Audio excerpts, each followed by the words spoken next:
I'm going to show you how I created this image using Maya and using Arnold the render. And I created the flow inside of Houdini here. And I will show you how I created this as well. And one of the key thing here that I can scroll like fast like this is by adding caching. And caching sometimes takes a little longer. Like this one took about 20 minutes, but it's nice because I can scroll really quickly, and then in Maya I can scroll as well. I was inspired to create this image because it's something that we see all the time in advertisements. Wherever we go, whether it's men's perfume or women's perfume, food, something like that, have this splash and add their logo doing that. And why I did this is a lot of them add a CV curve to it, and that's what I'm going to add as well in my tutorial. And here we can see a curve here, like we're doing here. This is actually the same one. See that they reversed it in color, add a different fruit here, and here's a different look. This is more blobby liquid fluid simulation. And here we can see differently water going on here, splashing. And here, oftentimes, see that and buy these images, these renders from the stock industry. 5. Here's another one here. PG Trader you can get doing that. And then the old days, how this worked is, well, they still do this today. They have a container just like CGI. We have a container particle system. The particle goes out, takes a lot more memory. But the way how this works is that they have a camera set up here in front of it. They have a trigger, this trigger right here. And whether it is the some object that falls through here with the camera, or has laser going over here, it goes over laser, and then triggers shutter or the camera. Or if it hits the way, this is actually one of my images, when the image object hits the water, and then it makes the shutter go off. All right, let's get started here. So the first thing here, what I like to do is start a new Maya scene. And the new Maya scene, I like to set up my still life. And this scene here is set up a real environment. What that means is that when I render, the render light will be just as in real world. If you look, you start off Maya as a default. The default will be too small, and if the light hits a certain distance, the object or the subject will be blown out. Will be actually having a blind flashlight too close to an object. And my default setting, you look here, go setting, preference, and in the preference right here, go to the settings here, should be set up as centimeters. So what that means is that each of these squares here represent as centimeters. But to change that, what I did here, I went to grid and to my option here, that at each subdivision, each of these divisions right here, in centimeters. Then this square here is equal to 100 centimeters, and 2 squares equal 100 centimeters. And then the whole thing here, this is 500 that go in this way. And the average human size is 159 to 170 meters. What I like to do here is let's import a object or character right now. And the character that I'm going to import is the Unreal game character. And the Unreal game engine is set up as a real environment. And this character is actually 190 centimeters. So it's a little bit bigger, but that is fine. But it gives me a what do you call it? A starting point for the size I want. And what I'm going to do here now, I'm going to import my 3D bottle. So I'm going to import and bottle right here, and I download it. I got the bottle from Sketchfab, which is a great web page to practice rendering or doing tutorials like that. And the bottle that I used here is this one right here. And when I imported in here the first time, I deleted all the bottles and glasses, and I believe I sized it to the size that I wanted in here. And I forgot to show you is that one thing, nice thing about it is that you can compare it to the object here, but you can see this one a little bit big, almost like a Colt 45 beer, but that's fine doing that. And when you are done sizing the bottle, what you want to do here is you want to go to freeze transformation. You do that, everything be set up to default. And one note with what I did here is it is a little bit offset. It's not into the perfect origin. And the reason why I did that originally is that I had a martini glass here. I thought the render would look good with a glass, but I decided not to do that. It also is a good way to practice laying out your Siva curve in Houdini. All right, so export this whatever bottle you have, and then let's import that into Houdini. All right, let me open up here, go into Houdini. Here we can see. Great. Hit new, and the first thing here, what I need to do is create these things called geonodes. And what geonodes is basically is a container that holds my 3D objects, my emitters, my path, my meshing, my simulation. Well, simulation is hope and DOP network. We get to that later. All right, so to get a geonode, what you do is you want to hit on your keyboard and then type in geo or geometry. Click that and it creates this geonode. And this geonode right now, it has nothing in it. And you can see in my scene, it has nothing in it right now. It's an object into the scene here. As you want to double click this or hit enter on your keyboard. And then in here, you want to type in tab. And what we want to type in is 5, not FPX. FPX is motion or animation, but type in 5 for the object. And choose 5 right here.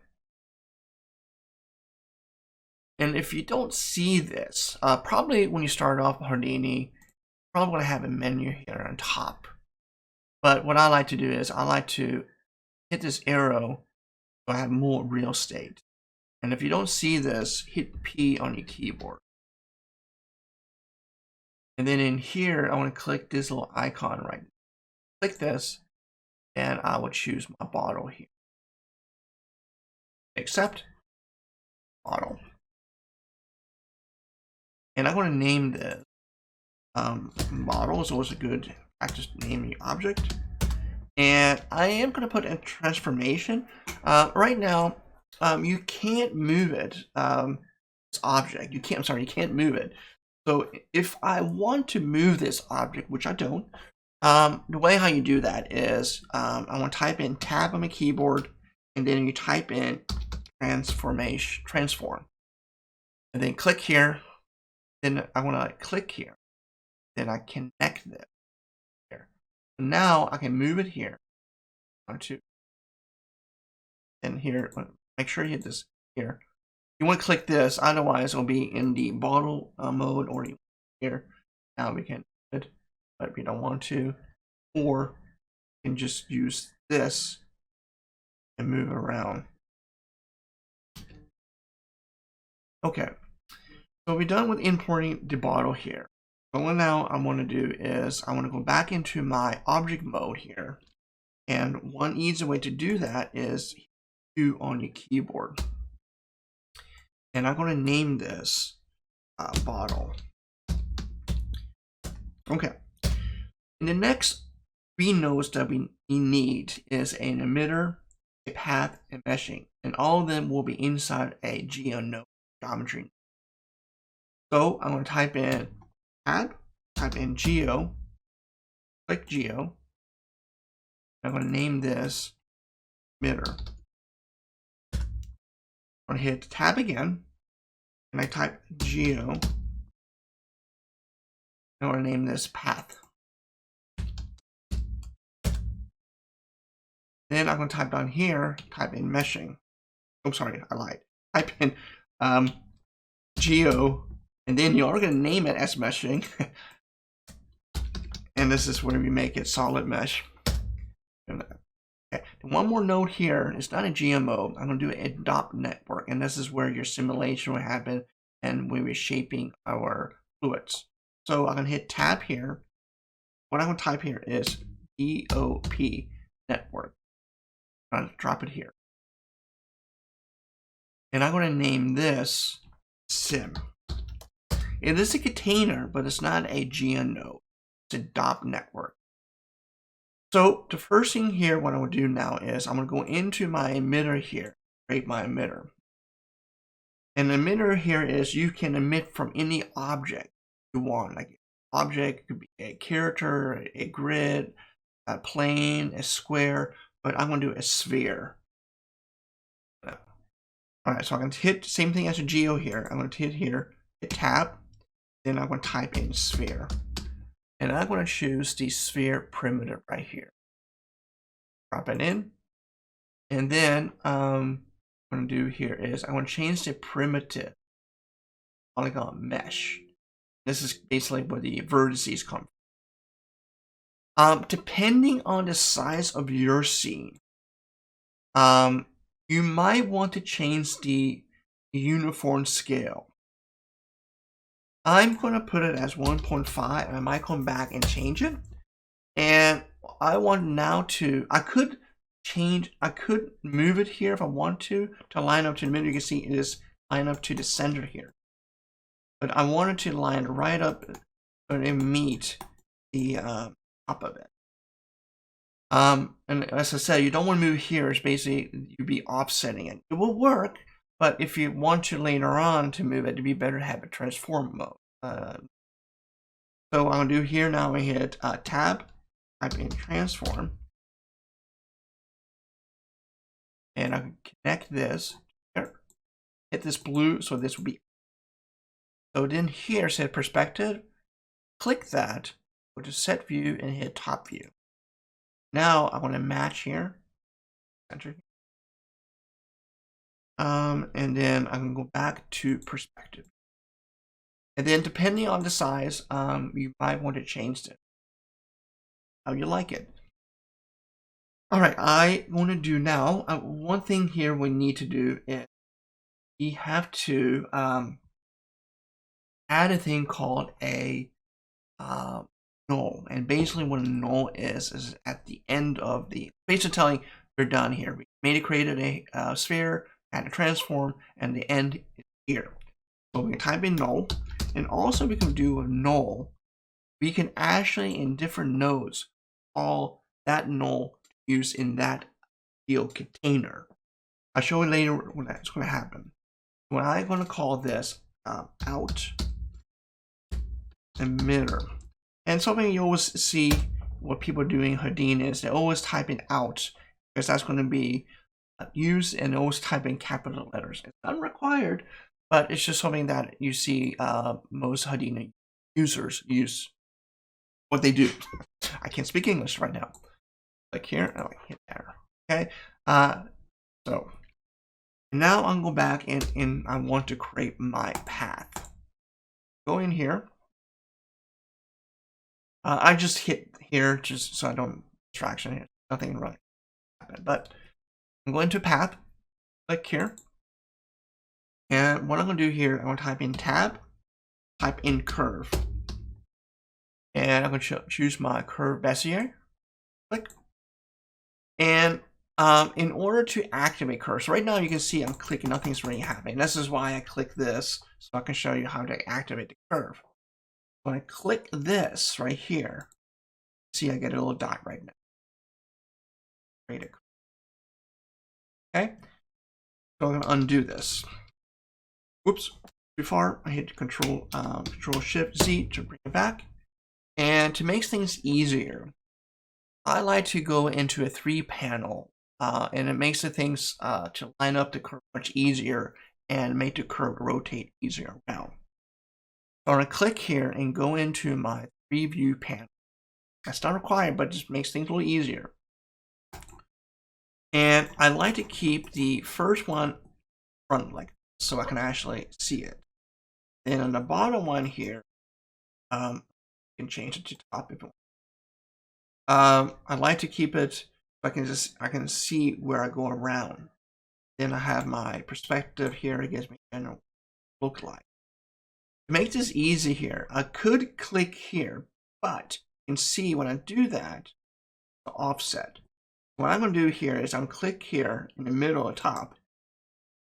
Then I go here, side here. And the one thing also, keep the distance. How far do you want your fluid speed to bottle here? I'm going to clip here. And then I'm just going to click in the middle.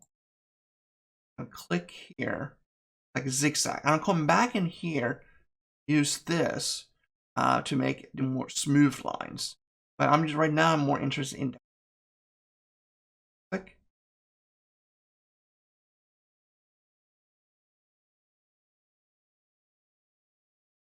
Closer.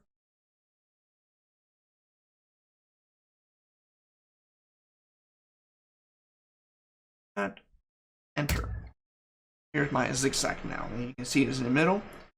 Doing that. And what I'm going to do now here is I'm going to middle mouse, and now I click this. Now I have a round. There we go. To do this, I hit F on my keyboard, and then now I can select each of these like that. Okay, so hit F on your keyboard so you be in this F mode. Now I'm gonna click this. I'm gonna go back in here, my first one here. Then I'm gonna click this, and I'm gonna do this. That, and I'm gonna hit down here, and then I'm going to go in this, and I'm gonna click that. That's right.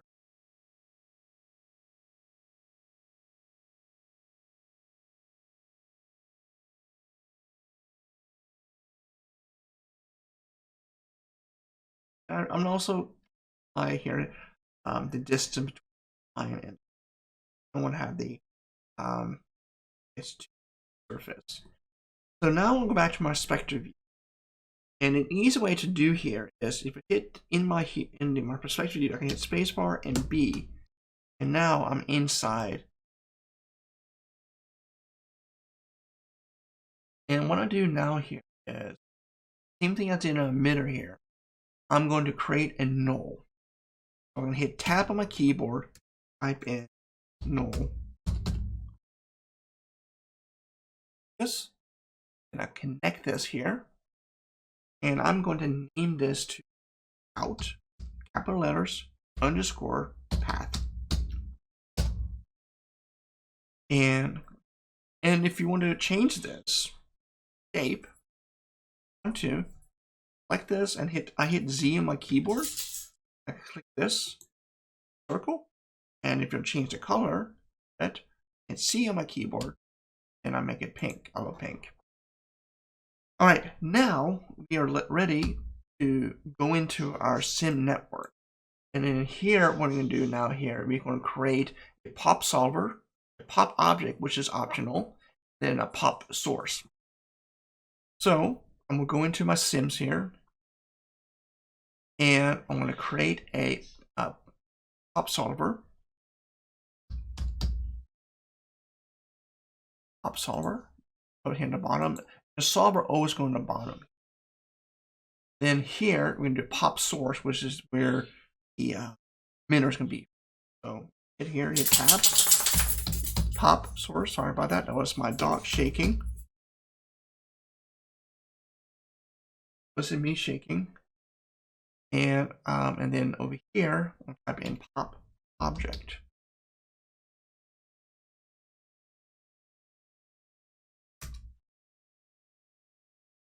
Object. If you want to have any collisions. And we're going to pop curve also here. Type in.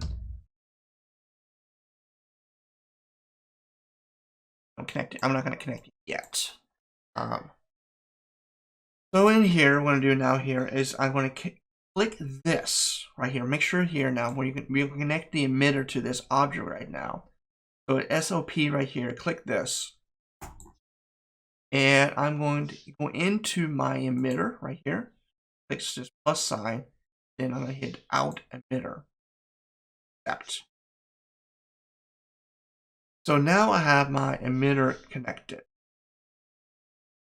Okay, so now I'm in here, my source now, I've connected it. What I want to do now here is I want to go, before I do that, I'll just show you here. So I hit play here. Oh, this is connected. As soon as I added the out emitter, start seeing particles come onto the object, and I'm going to hit play here. You can see it fills up like that. And what we want to do here is we want it to tell that it's going to stop emitting certain time. And this also depends on the size of your scene here. So one way you could do this is go into your birth here. Here you have a constant activation. So if I turn this to, what happens now is nothing comes out. Or if I turn up now, see more. So what you could do here, in theory, is that I could animate this. I wanted to add a keyframe to, I could do that. So I have it starting from 0, add a keyframe, then 100, add a keyframe, and 101, I animate 0. You could do that. Another way you could do this is by using a vex scripted. And the script that I'm going to use here, this script right now. And basically we're saying that when this goes up at 200, somewhere here, depending on how fast this is going, or how to control that, it's going to stop at frame 200.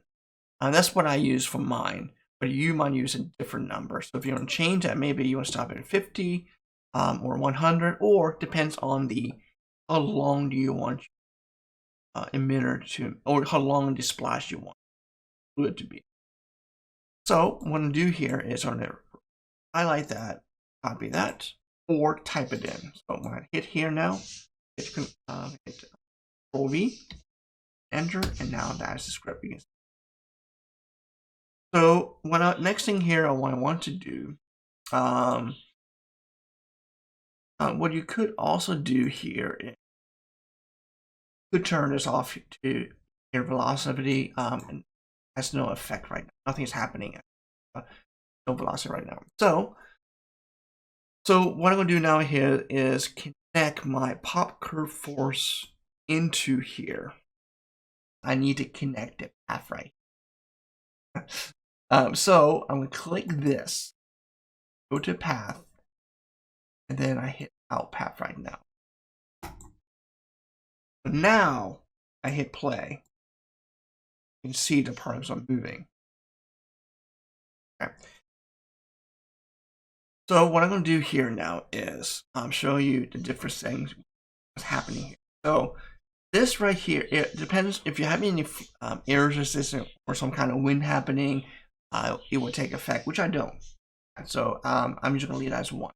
But this right here is actually, this red thing is actually the guide what goes up here. So this is set as 2.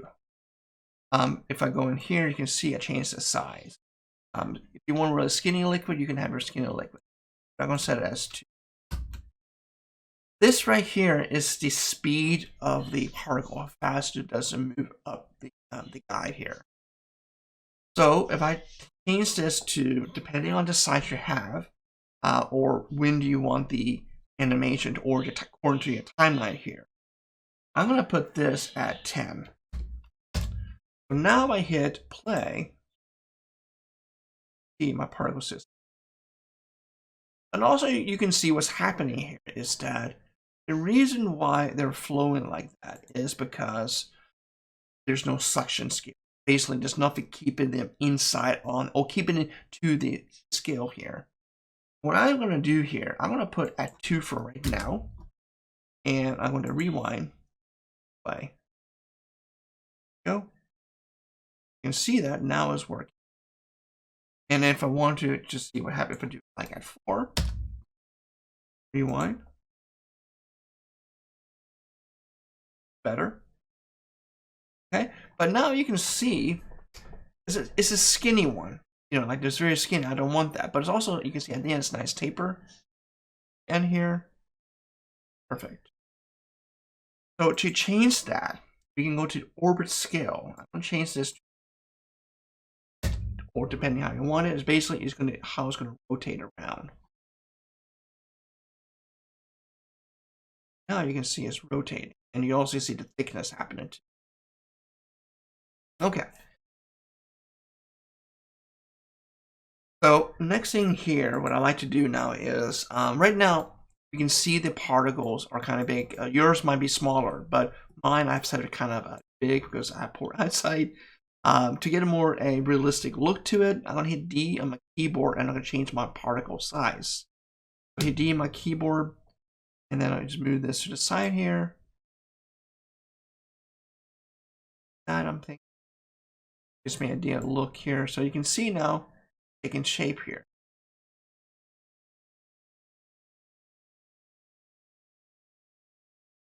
All right. And also what I probably need to do here is, you can see it's kind of not enough particle system. Add a more particle or more dense liquid. When I want to go in here now, back to my pop source, back to my source here, sorry, my birth. These are the amount of particles here. What I'm going to do here, I'm going to put this at 1,000. Now I hit reply and see what it's like. That looks much better. I'd probably go to 30 to 40 if actually I might in there. What I could do here, back to copy here, is let's see what if I set this to 3.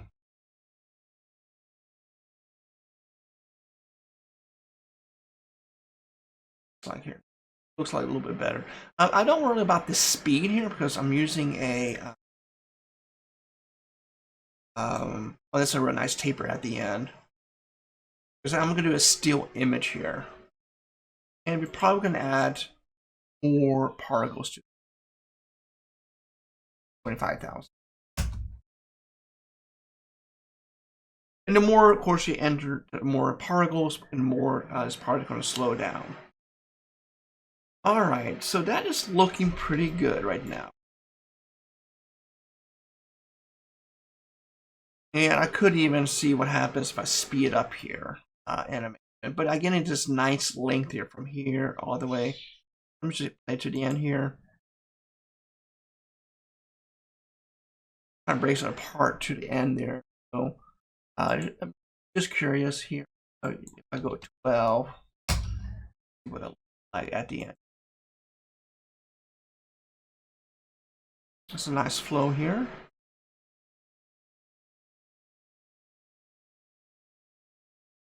Looking good. Yeah, see now a little bit bigger. And also probably why it's happening is because I had the curve having too sharp. And you can see it's resting here. And I could go back to my curve, change my curve if I wanted. Shooting out there.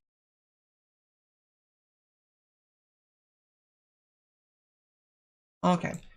So the next what I like to do here is I like to add this thing called a pop force, and it kind of helps it to shape it. Look here. So in here, I add a pop force. So I'm gonna hit tab on my keyboard. I can pop force. And there are other ones here you can experiment access onto, but I'm gonna use pop force. And I hit rewind. And the amplitude is the strength. And then the swirl, how much swirl are we going to get? And the intention is also a string, but I'm just going to leave that as 1. I want to put this at right at 1. and put it as a 3. And the thing about this here, about making it all going back and forth, the kind of look that you want your animation or simulation to look like. And it also depends on the curve you're having. So now you can see again a very different look here, and very flowy here. I'm going to nice actually. See now. You can see here, this is looking like a fluid like. I'm going to try it at 5.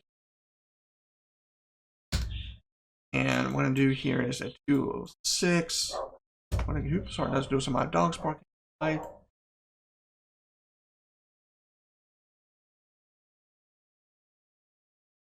Keep it like that. And now let's rewind.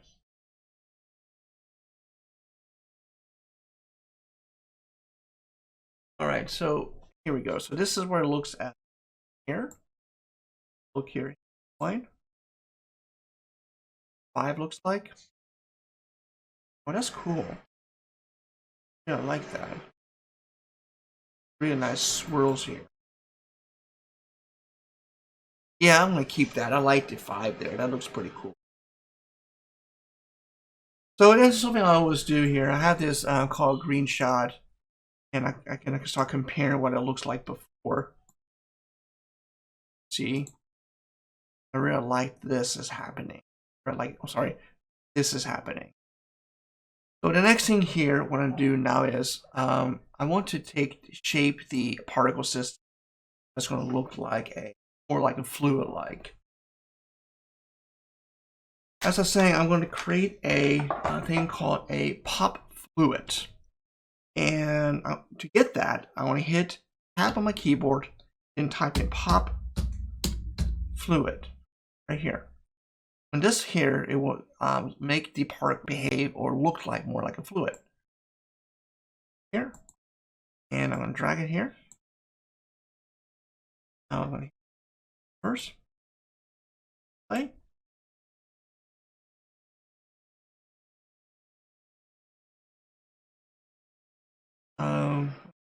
No catch. Oops, I'm having a.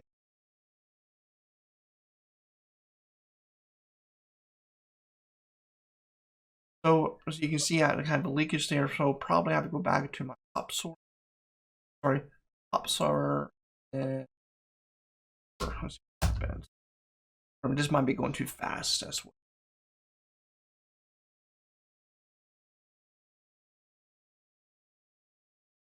There we go. It's all about tinkering, going back and forth how you want. Yeah, so here we can definitely looking more fluid shape. No blobby here in the beginning.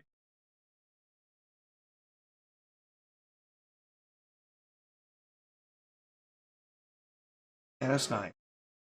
All right, so what you could do here now is you can start taking shape of the fluid here. So here is the particle separation. This is more like your, what's the word, the resolution. I'm going to put this at 0.02. And also depends on the scale you're using. And here's the constraint integration. I'm going to put this 20. And then I'm here put the stiffness or how hard they connect together. I put at 10. Now I hit replay.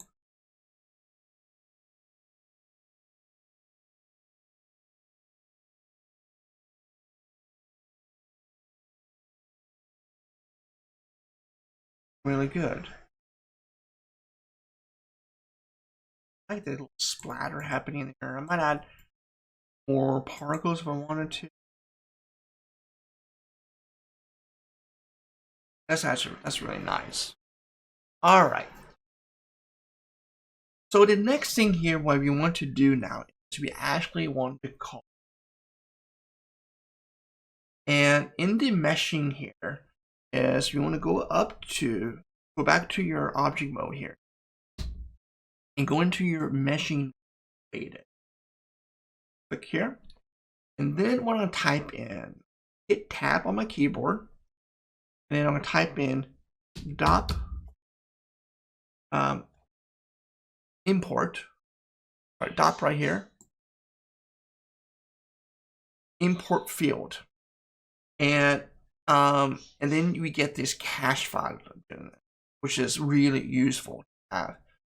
So what I want to do now is I want to go back up to my object mode here, and I actually want to turn off my sim here, because everything in here that we are going to use. Also turn off my emitter, I don't need it. So if I go back in here, and then in here now is which dot network we use. That is the one here. We use this one. That's the dot network we use. So come back in here, click this, then I'm going to choose that. Accept. Not showing up yet. So if we go in here, but failed, just hit one. Kind of like zero's turned off. So what I'm going to do now here is to have this going here. I'm going to cache this. And I'm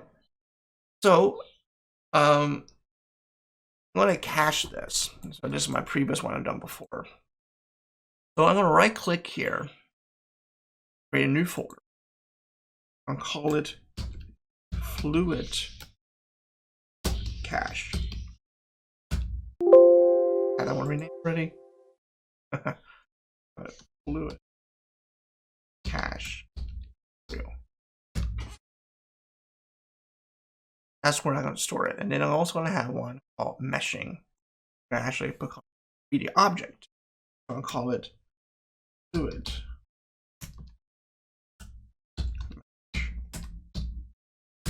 And I also do a cache as well.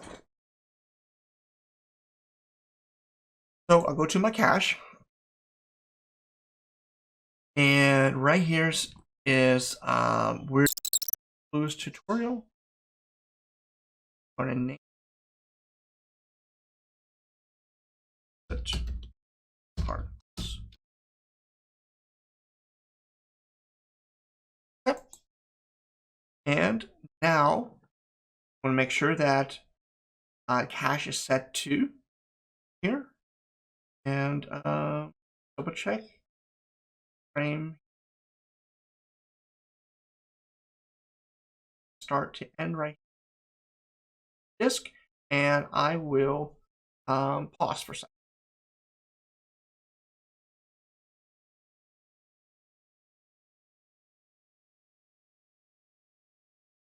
So we're back here. So now we can see that I've cached it, and see it goes much more faster here. And if I was scrolling, it would be like very juggy. It would chug a lot. Much easier.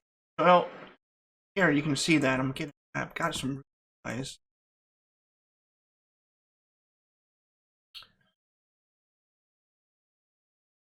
particle fluid.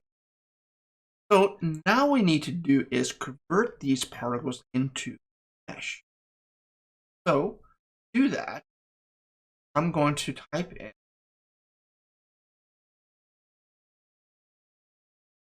particle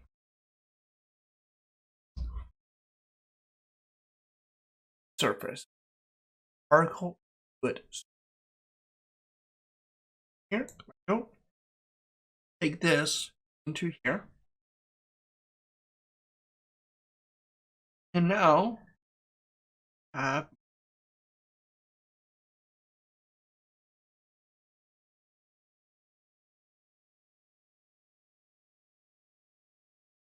but it's chugging. But before I do that, I'm going over here. S looks fluids. So once again, the particle separation, it is the smaller the number detail you want. And my suggestion here, go through these, how you want your fluid to look like. If I go in here close up, and just now if I hit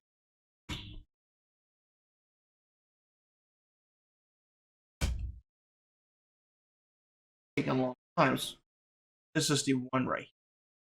That is way.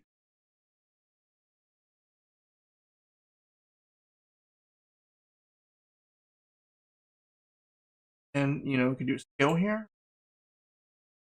1,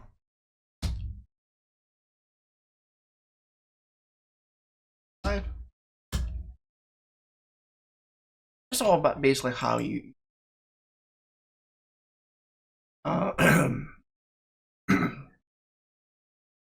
here, do 5. Try it 2. Then it becomes look more like blubbery. Keep it.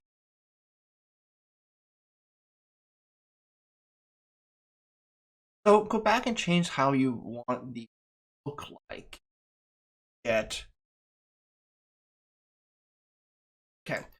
So the next thing here, when I need to hash this out and bring it into Maya. So what I'm going to do here now is I want to type in tab, type in cache here, sidefx,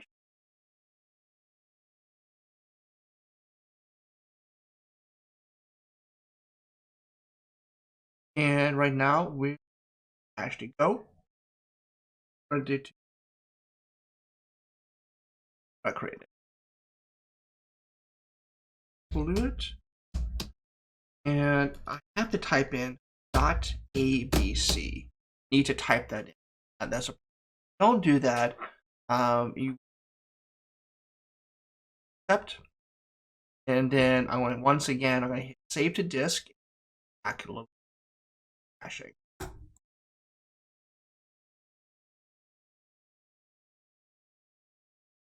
Okay, so now you can see it got done rendering, and now if I timeline here, you can see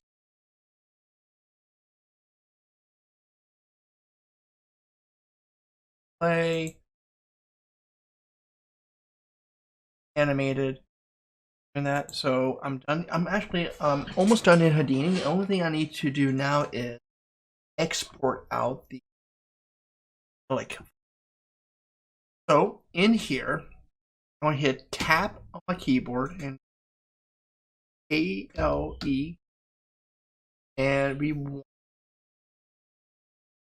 the out right here. Drop out.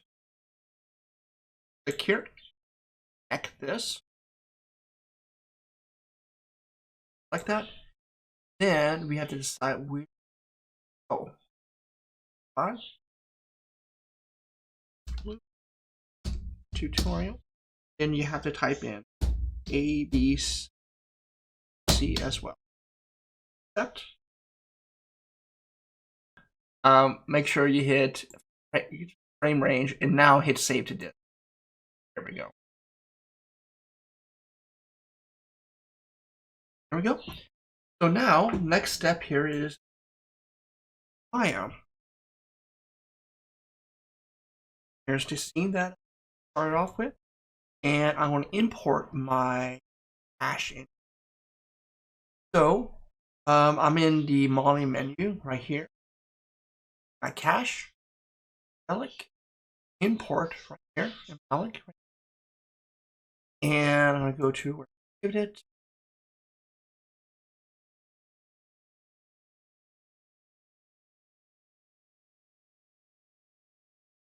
Right here.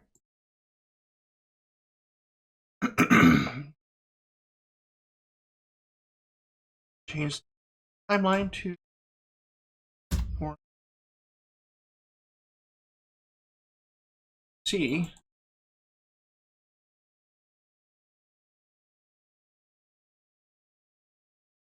Nice render right here. So first thing I need to do now to get the lighting quality, I'm going to use Arnold. So I'll select my bottle here and I'll turn that into a glass.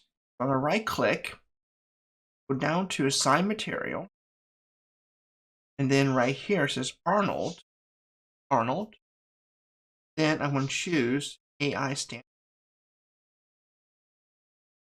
And in my presets right here, right click, glass. Whatever, you can choose whatever surface you want, up to you. I'll choose place. And then I'm going to turn on my wireframe. And then I'm going to choose my surface here. My fluid. Same thing. I'm going to right click down to new materials. Exact same thing I did before. Arnold. AI standard surface. Then I go to my presets. Go deep. Or if you want.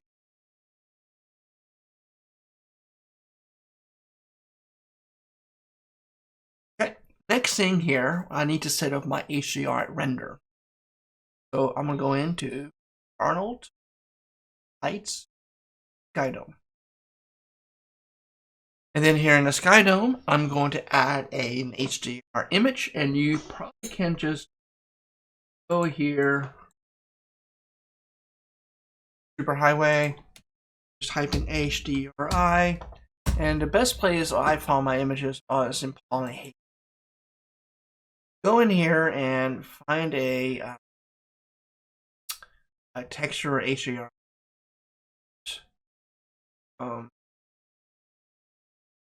Browse here. One you want and hit download. But I have one I have ready in that I want to use. So while my Sky Dome is selected here, and if you don't see this, hit Control A, bring up this attribute editor, and then right here it says color, like this checkerboard, and then here to make it easier, file, then here file image folder right, and go to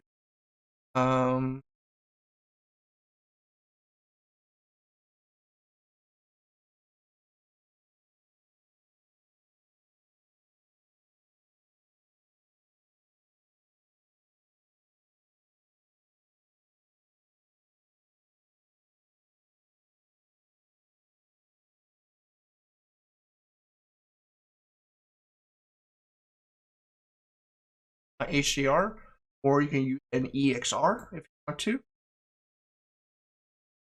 Good. And I'm going to render for my camera. I'm going to camera here. It'll be my camera on a tripod. Through my camera, go to panel, perspective, camera. Out.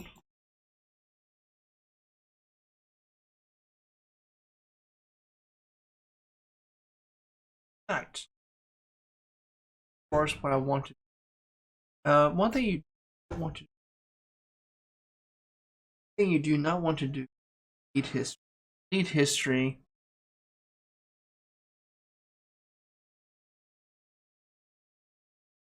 But what I want to do here is I want to add to my, maybe be one just for fun. And then going to learning setting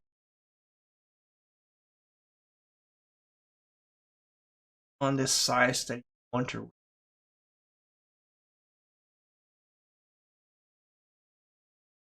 find for 540. Sorry, 960 by 540. Better quality. Probably gonna Google, or I can show you guys how later how nice. But I'm just gonna have to do this size right here. So go to Arnold and render. And what's happening now is it's converting. It looks kind of cool.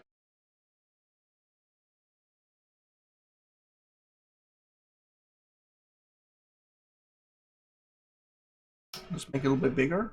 If you want to turn off the camera, turn this off. You don't have the background there. Like the side dome. Roll down. Make sure you're in side dome.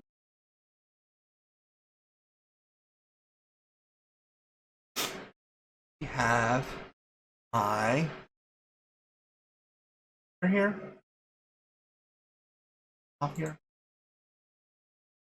Windows. I can make a bigger render.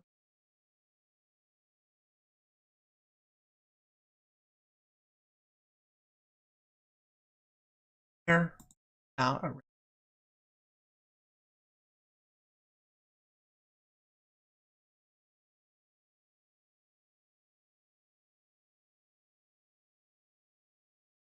So that is how you create a fluid simulation, render in Maya, and import the cache. And we can see that the blue is going behind the glass, you go in front of the glass, you can see behind it, get another reflection. And I hope you enjoyed this tutorial. Thank you.